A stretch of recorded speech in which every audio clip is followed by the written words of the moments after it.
Assalomu alaykum hurmatli o'rtoqlar, mana lecheniyalarimizni boshladik. Bu qizimiz, bu singlimiz. Avvalam lecheniya olib yurdilar. Yana nima bo'lyapti Jalibana sizda? Shamollash, holsizlik, boshim aylanish dedi. Yurak davrinlari sal baland ekan, 150 ga 85 ekan. Mana bugun birinchi lecheniyasini olmoqdalar.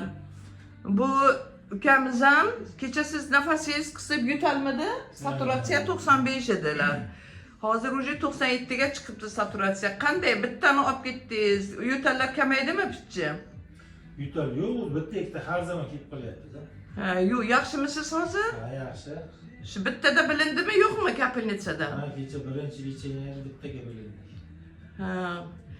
Hamma ishlarni qilib dedi, ishda ham dedi, hayron qoldi bolalar ham deb. Bu kishi allergik dermatit bilan hozir oladilar lechenialarini. Mana dorilarni yozib beraman kecha kelganlarga. Kunlaringiz yaxshi o'tsin azizlarim. Я всех люблю.